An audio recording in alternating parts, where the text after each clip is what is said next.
Banjir tahunan seakan sudah menjadi bencana tahunan yang mau tak mau dihadapi warga ibu kota. Ancaman terbesar datang kepada warga di bantaran Kali Ciliwung yang hampir setiap saat berkejaran dengan serbuan air banjir kiriman dari Bogor. Tapi, musibah yang datang hampir setiap saat membuat warga seakan sudah tak asing dengan banjir.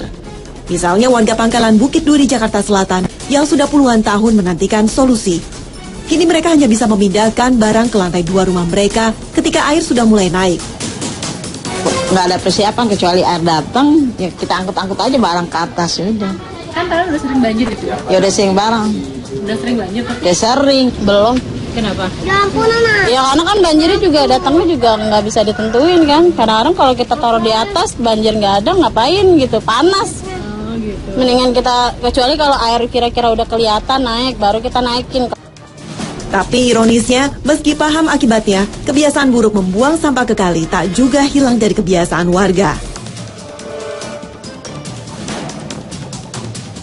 Ya persiapannya kayak beres-beres aja, pakaian naikin ke atas, terus kayak perabotan ya kalau timbang seini pakai ini meja kecil naikin ya, kalau lebih tinggi kan kita juga nggak tidur begadang, kita tungguin aja kerja. Kalau emang air naik ya udah kita naikin semua.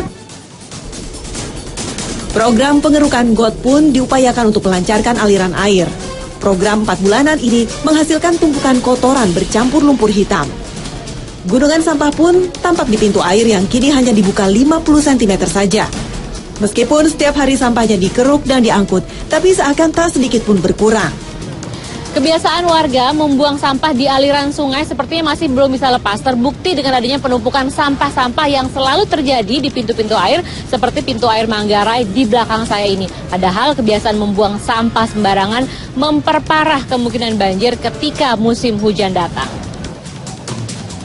Padahal musim hujan sudah kian dekat. Diperkirakan akhir bulan Oktober ini peralihan musim di sebagian wilayah Indonesia mulai terjadi.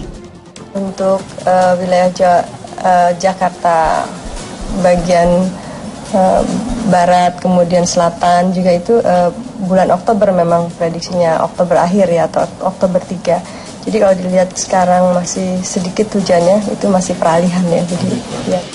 Menghadapi realita ini, Gubernur DKI Jakarta berjanji akan memberikan solusi sesuai janji kampanyenya lalu. Jurusnya apa? Sudah sering saya sampaikan, tapi itu perlu waktu yang panjang. Sementara terkait optimalisasi kanal dan serapan di Cengkareng Drain sudah mulai dikerjakan, meski masih menunggu pembebasan lahan. Tim Liputan Trans 7.